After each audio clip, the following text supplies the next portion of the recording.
Alright, hello and welcome to the next lecture. Yes, it is recording. So this time we're going to talk about heaps, and I know I've shown you this comic before, but now we're going to talk about this part of it, this bottom part. Alright, so let's get right on into it. So the first thing that I have to tell you is an unfortunate fact that heaps, these things that we're about to talk about, have absolutely nothing to do with the heap, that place on in your computer's memory associated with a given process where you can dynamically allocate things. There's nothing similar about these, unlike stacks. Like the stack was similar to the runtime stack. That made a lot of sense. But no, this heap is a different thing than the heap. So just keep that in mind. So let's talk about this new kind of heap. It's heap the data structure. Okay.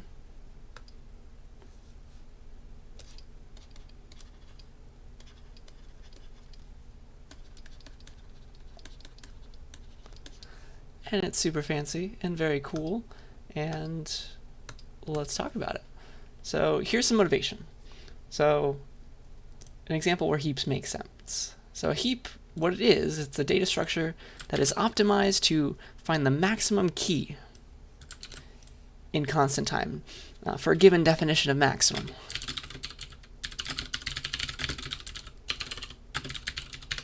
You can choose whatever you want to be maximum. And one particular weird definition of maximum is the minimum. It's the maximum in a different way, right?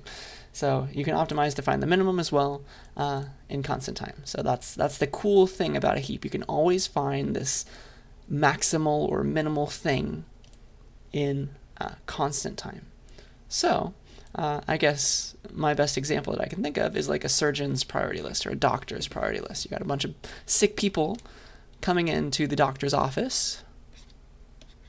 There's the door to the doctor's office, and you need to triage them. Like, they all need to get some kind of operation, they're in pain. You as the doctor, I don't know, here's you with your little stethoscope, and you need to figure out what order you should see these patients in. And, okay, the idea is you want to do that as fast as possible so that you can help as many people as possible. So, wouldn't it be nice if you could immediately take these three people, make a data structure out of them, and immediately figure out the next patient you need to look at in constant time? That's beautiful, right? So, pretend that we didn't have this operation, like we didn't know what a heap was. If we just put all these people in a vector, like here's our vector of people, it's ordered arbitrarily. Like maybe this person at the very end was the one with the highest infinite priority, right? If this was an arbitrary vector or a list, like I don't know, here's our list of people now. Either way, you have to search through this entire these data structures linearly, right? This would have taken O of n time to find this maximal/minimal object thing. Okay, if we used a BST and it just happened to be balanced, you know that a BST is normally, like it could be quite unbalanced.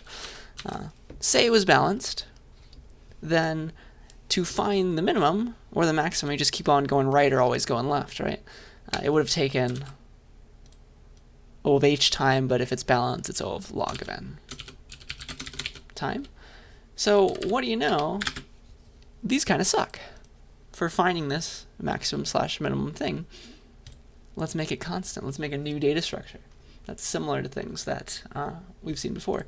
So the cool new thing is that this isn't too new. This is an example of a max heap. You can make a min heap as well. Here on the right is an example of a heap.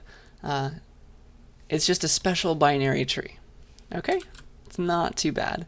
Do you see now why it's constant time to find the maximum? What's the property of a maximum heap?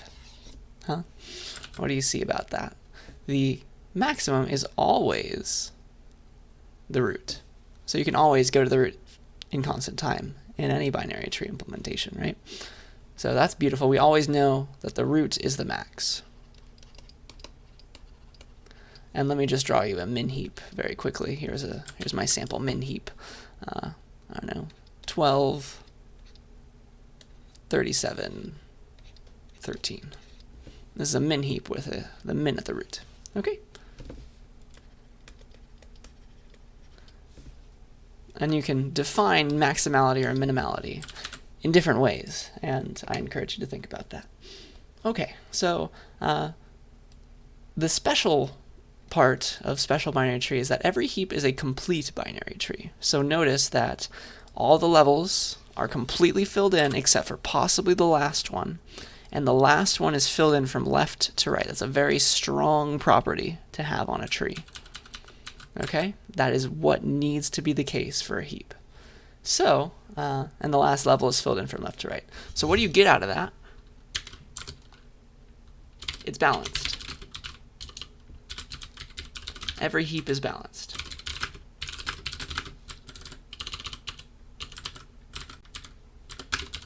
We're forcing it to be balanced because we're forcing it to be a complete binary tree. Okay, that's important. Now, let's talk about what it means to be a heap. This is not too bad. So, a max heap satisfies this thing called the max heap property. And what that is it's saying that every parent's key is greater than or equal to the keys of its children. Okay, and you can have similarly a min heap property that makes no difference. Okay, every parent's key is less than or equal to the keys of its children. So every single parent is greater than or equal to the keys of its children. Okay, the key of the parent is greater than or equal to the keys of the children. And so on down this list. 36 is greater than 25. It's greater than 1. 19 is greater than 17 is greater than 3. 17 is greater than 2, greater than 7. Okay, you see that? The one thing that might trip you up here is this has nothing to do with a binary search tree, this property. So the nodes can be totally out of order as long as they respect the max/min heap property. So notice that 2's over here, 1's over here. Like, for all we care, we could put like 18 right here if we wanted to. It doesn't really matter as long as we respect these parent-child properties. Okay? And due to these properties, I hope you can see that the root is always forced to be the maximum because of this.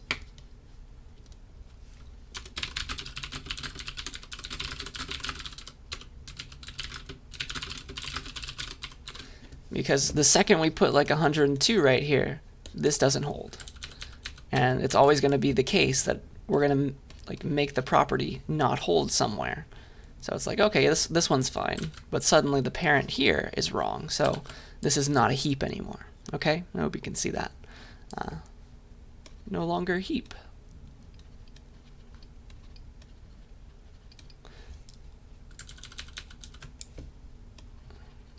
A heap. Okay, hopefully you can read that. So yeah, all you have to worry about is if it's a max heap, look at your current node, look at every node and its child. So every pair of those parent-child nodes. Make sure, if it's a max heap, that the parent is greater than or equal to the child. And the opposite for a min heap. Okay, so that is the heap property. This is not a bad set of slides this week. This might be short, actually. So the first thing that we should talk about, well, okay, it seems kind of complicated to have to worry about making a very particular kind of tree. How do we make that happen?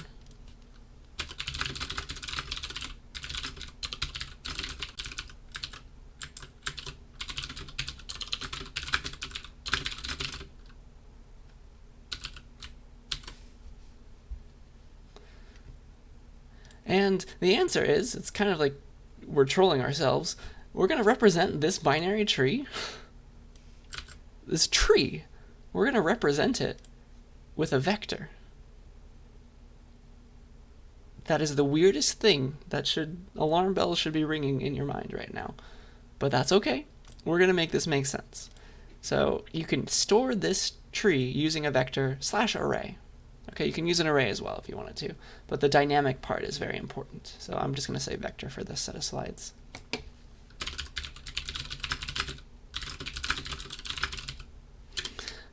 So let me tell you how we'll put this in a vector.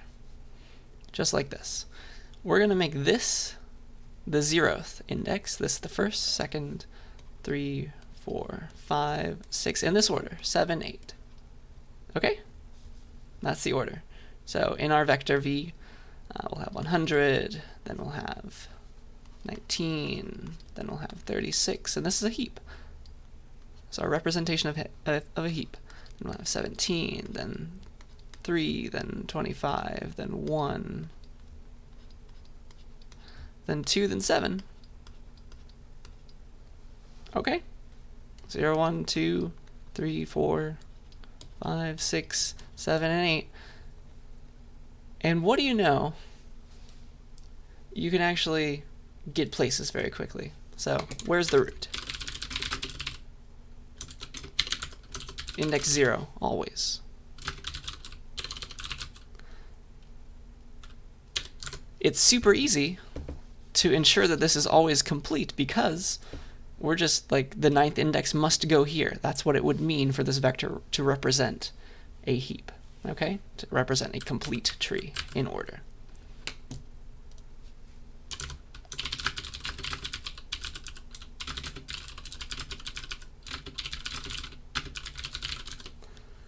We're just forced to we're forced to place that new node in the proper spot.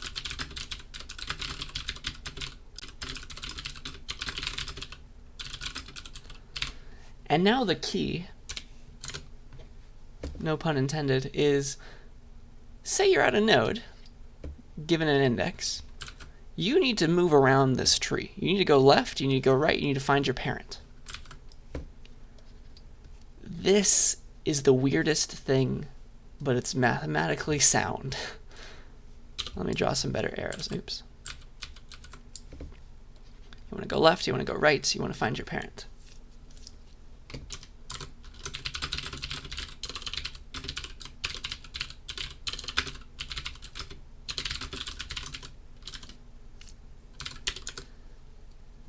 Take your current node's index,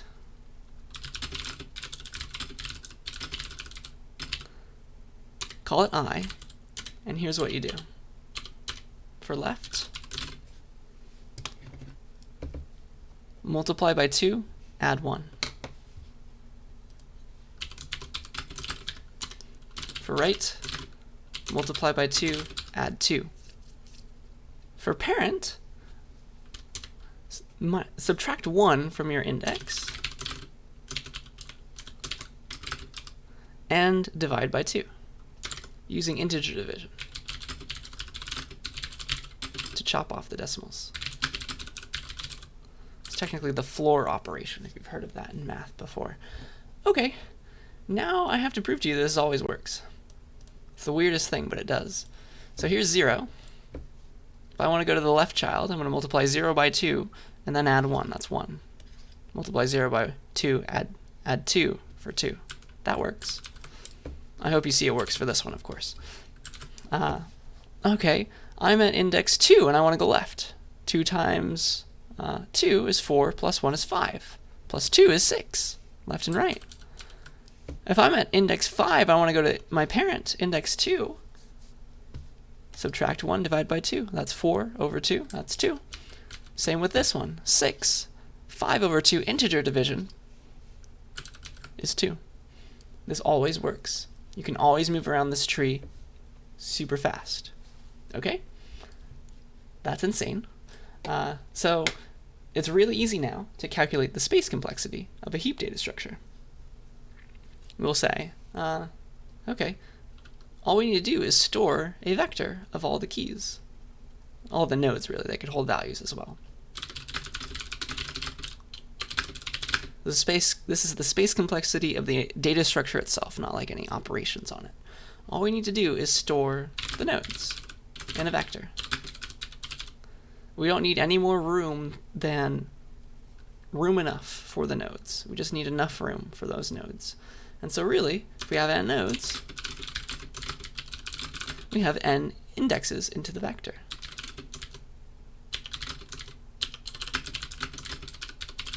So immediately, the space complexity is O of n. That's not bad at all. I mean, we couldn't do any better. We couldn't hope to do any better unless we like compressed or something. So that's beautiful.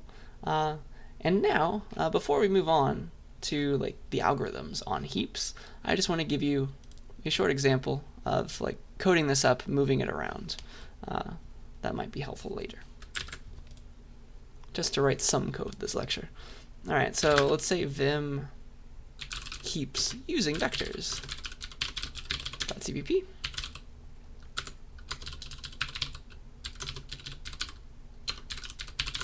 So here's my vector that's going to represent the heap. And it'll be a heap events.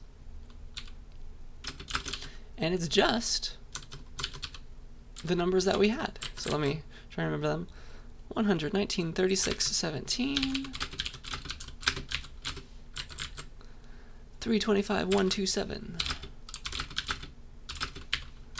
So here's my heap. If I want to find the max,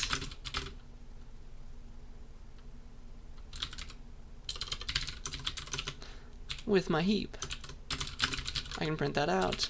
We can find the parent of a certain index.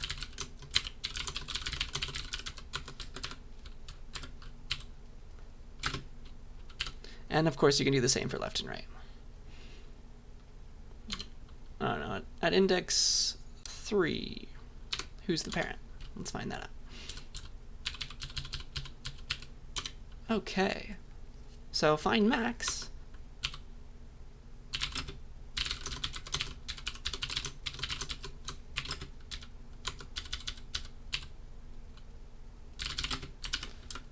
Takes a vector and figures out the max of it. Well, what do you have to do?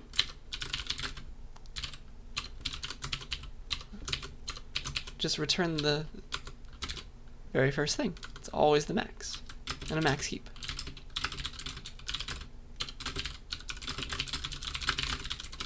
That's beautiful. And the parent index is always going to be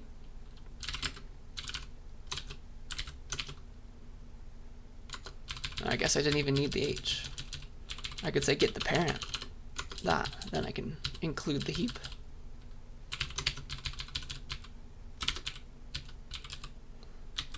And then int index. So all we need to do is return v.at, well, take our current index, subtract 1, and divide that whole thing by 2. Okay? So the thing, who's the parent of the node at index 3, we'll find out. It's the node at index. 3 minus 1 is 2.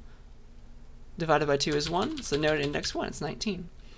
And that should make sense in theory. So we're going to say get parent index instead now. And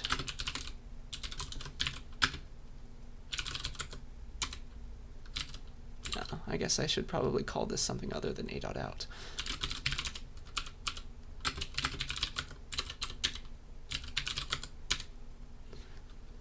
$100, and then 19 is the parent of the thing at index. Of the thing at index 3. Okay. So that's not too bad. Oops. Let's stay like that.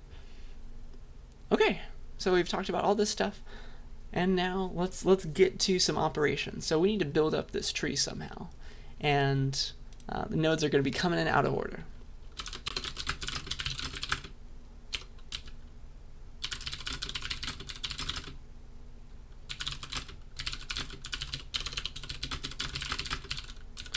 Nodes will be out of order, which means they will not respect the heap property.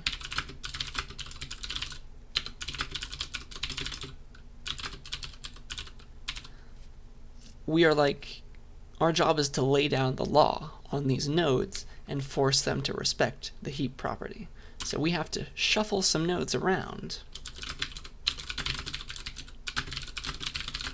until it's a perfect heap again. Okay, that's our job. And so the process of shuffling nodes around is either called bubbling or percolating. I'm sure there are more words as well. You might have to bubble a node up or down, and you might have to percolate, or you might have to percolate a node up or down. Okay, that's the idea. So let me give you some ideas as to why this is useful. Let's pretend we almost had a heap, but one node is out of place. Let's say, oops. Let's say this node right here at the very bottom wasn't 7, but let's say it was 107. So we need to percolate or bubble this node up. It needs to become the new root, yes? So if you have a node that's too big and you need to bubble it up, this is how you do it.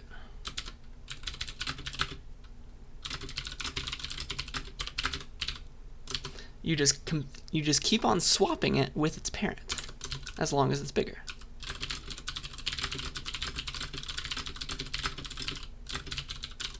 Okay?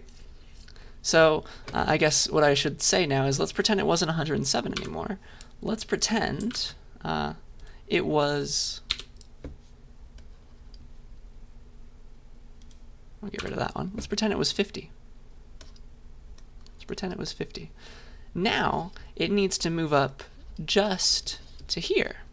So we need to swap everything else along the way. Okay? So we need to swap the 17, like this one, the 17's moving down, and then the 19 is moving down. Things like that need to happen. Okay? So that's how we do the swapping.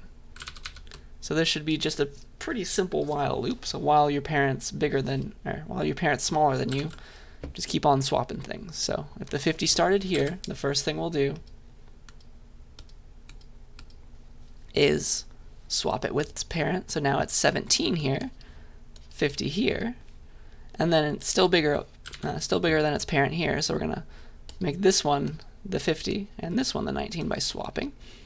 And now suddenly it can't go up anymore. Okay? That's the idea. Just keep on looking at your parent and swap if it's bigger. That is should be a loop. Okay? So that's bubbling up. Now you can do the same thing with down. Okay?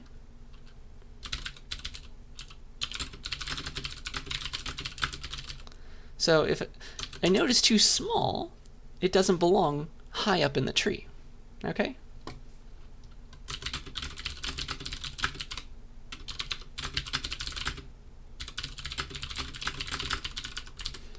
Which means we gotta bubble it down, percolate it down.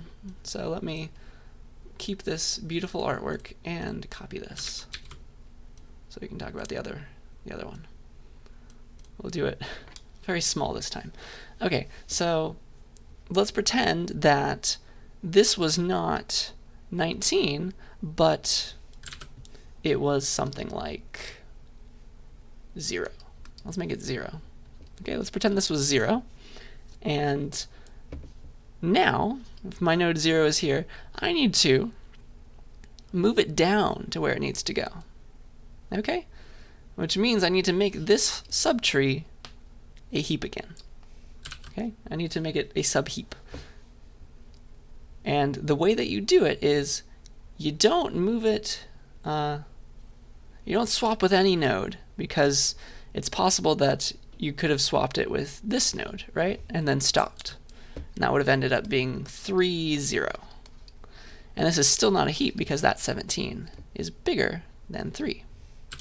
Okay, so when you're swapping, when you're moving things down, you got to look at both children. Okay? And swap with the bigger one.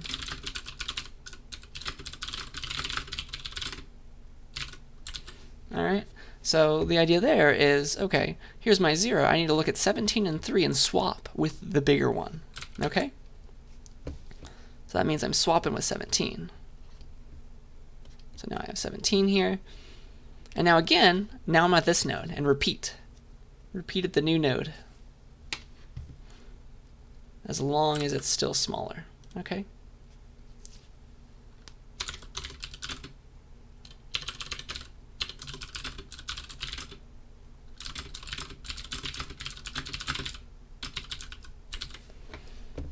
So now I have my 0 here. Oops.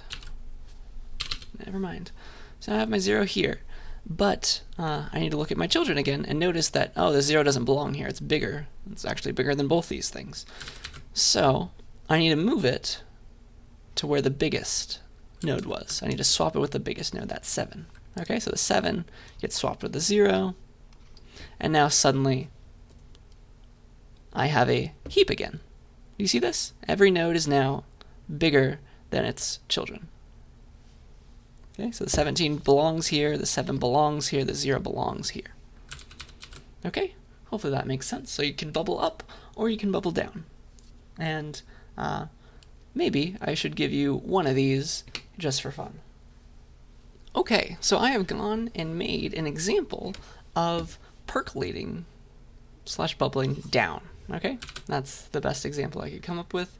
It's kind of rough looking, but hopefully that's all right. This is something it would have taken too long for me to write this out with you, but hopefully it's going to make sense. So I have changed this heap to be the weird one, to have 0 starting here instead of 19.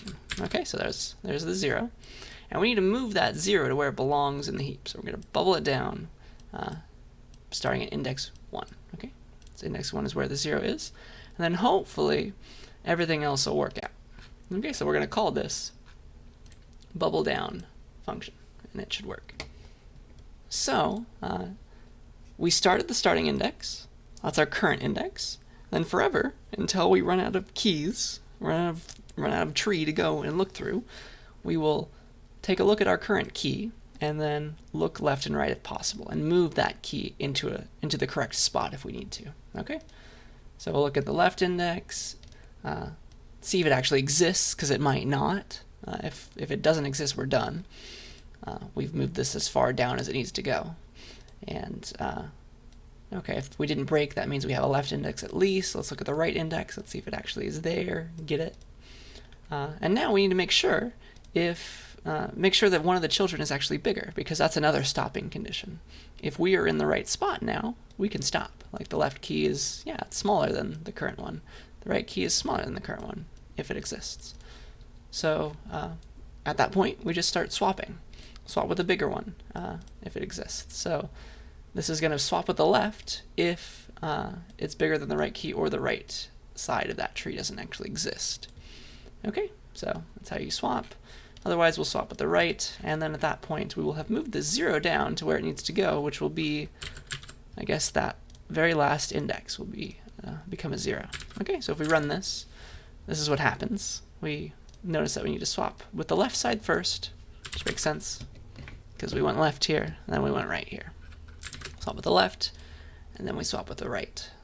So we took the 17, we took the 7. See that? Then finally, this is what our tree looks like with the 0 way down at the end. That's what we wanted.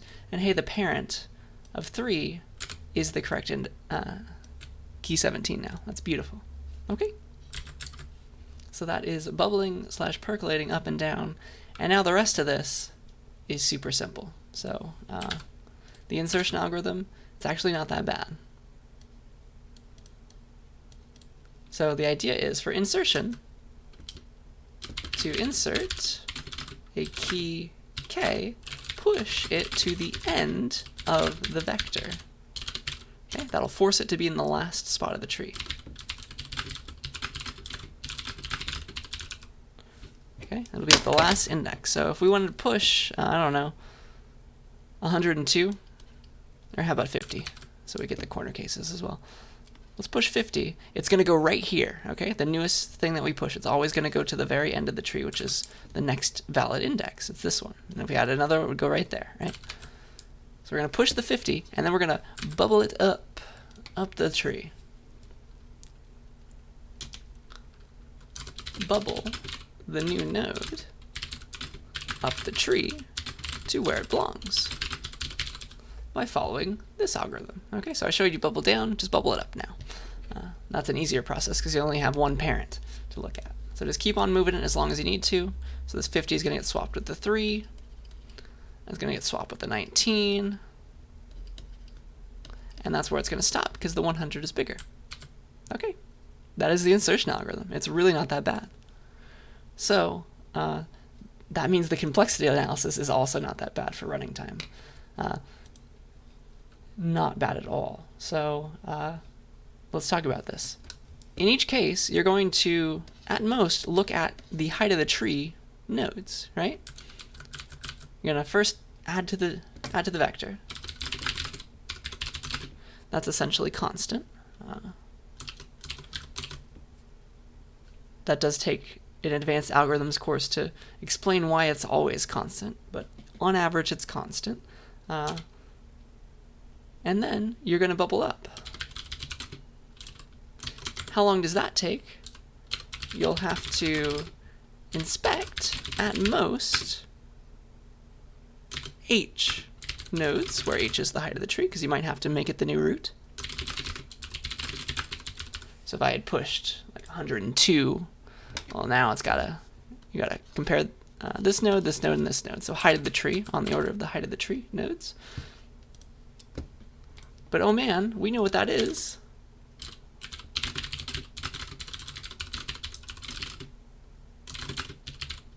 Log base 2 of n. That's beautiful. And that's about it. We have to swap things. That's constant. Just 3 lines of code, or 2 lines of code, depending on how you look at it. So really, the bubbling up is kind of the bottleneck. It's going to be O of 1 to add something to the vector, and then bubbling up. So at each level, you might have to look at log base 2 of n levels. You're going to do constant work. So add them all together. So in total, you're doing O of log base 2 of n work, in the worst case. In the best case, you don't have to move it at all. It's already a very small number maybe that you added. Okay, so that's insertion. Very, very fast. Okay? Okay, removal. Let's talk about removal now. Usually you only ever care about removing the root, but this removal algorithm that I'm going to explain to you works for any node.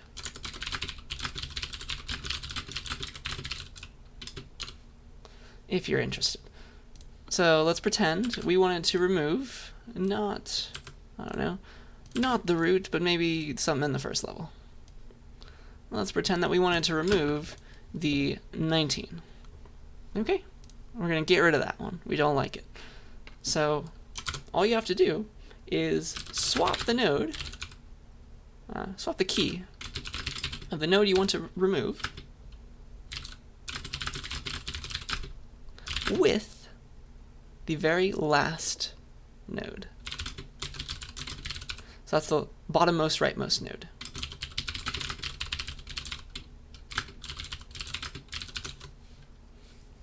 So we're going to swap it with 7. That's the bottommost rightmost node. I'm going to swap the 19 with the 7. And then shrink the size of the tree by 1.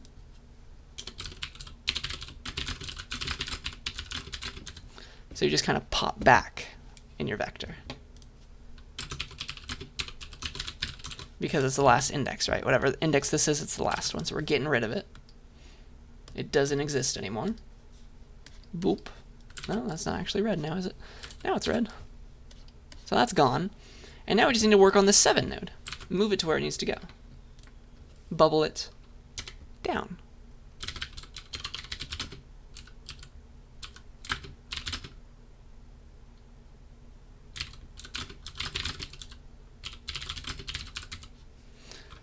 So we made it a very small value. We need to move it to where it needs to go by bubbling it down. Okay? So this is 7. We're going to swap it with the bigger child. So 17 gets swapped with 7. So now it's 17 and 7. And there is no right child. 2 smaller. We're done. Okay? So that's where it belongs. And now again we have a heap. 100 is bigger than 17. 17 is bigger than both 7 and 3. And 7 is bigger than 2. We have a heap. That's removal. Isn't that nice? So last thing that I want to talk about is the complexity of removal now. And that's really not too bad. So again, swapping that's constant time. Popping back, that's constant time.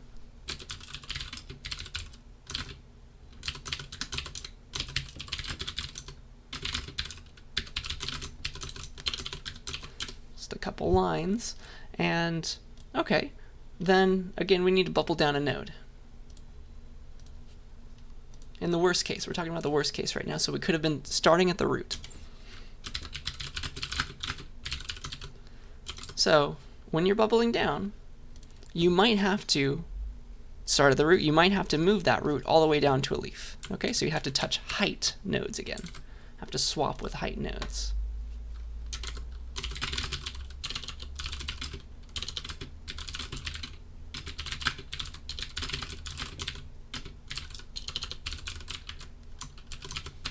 And again, because the tree is balanced,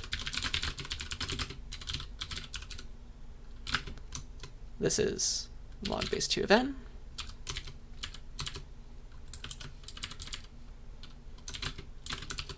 It's on the order of log base 2 of n. And swapping is constant time. So it's essentially that times that. And again, it's log base 2 of n.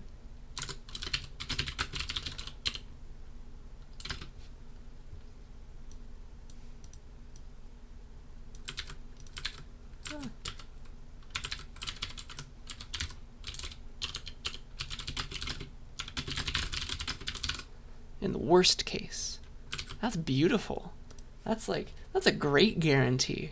Like, it's very easy to make these trees balanced. It's very easy to move things around. Everything's really fast for a heap, and this is a really cool data structure because of it. So, with all that, once you have a heap data structure, you can make what's known as a priority queue abstract data type out of it. And that data type has some operations. Push, pop, peek, is empty, and get length are the ones that your book talks about. And that's essentially not too bad. So maybe I'll talk about these very briefly. So push is add, insert a new node in the heap with key X. Pop removes the maximum element in the heap if it's a max heap.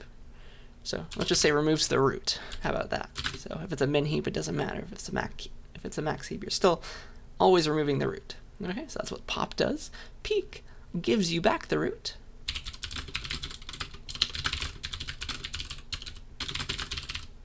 Is empty, tests whether, returns a boolean, of course. The heap is empty, and get length tests, well, it doesn't test, it just gives back the number of nodes in the heap. And I think you have a very good idea as to how to implement these. I'm going to wait until the next lecture to tell you exactly, to just spell it out, but this is all a bunch of vectors.